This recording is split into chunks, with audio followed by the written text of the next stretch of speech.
Ay, jadi kita muda rumput panjay mas kumang PKP itu berapa bulan dia rumah panjay. Jadi aku ngana cara tik madu yang mudah serta jampat.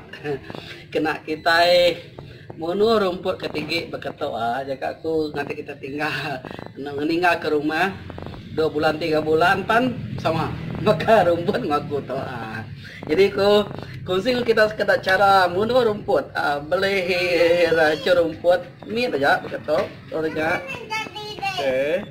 tanya simpan gitu ini jadi memayu tanya simpan aku umo tuh kebuah simpan umo awak ke namanya racunnya lekat badaun nanti racunnya nak lekat jadi nanti amun pagi hari ke hari hujan jadi nak lekat yang racunnya jadi ya nak parai jadi simpan ke umo tambah ke umo orangnya tadi simpan air oke.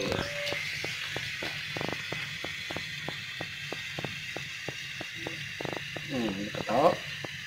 Udahnya tadi kita di pasar kita beketok mudah man.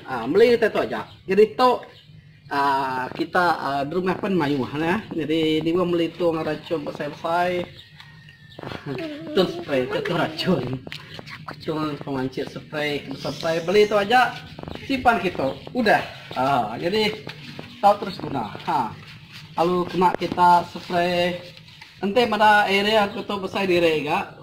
Jadi tu 2-3 ton tu cukup. Jadi jimat mudah serta jampat. Begitu.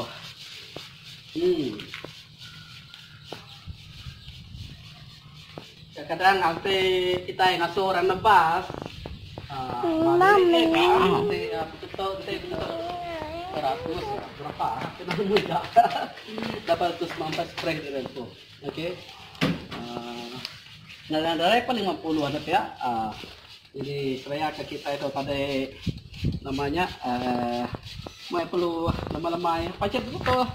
Oke kita ngaji orang ngasuh orang. Oke. Kadang nanti kita bisa namanya banyak pengawal. Nah oleh kita nepas saya tak pernah ngangok orang kena namanya nebas rumput. Nanti kita namanya pengawal pakai to PKP itu. Ini kita lupa betul cukup namanya efektif.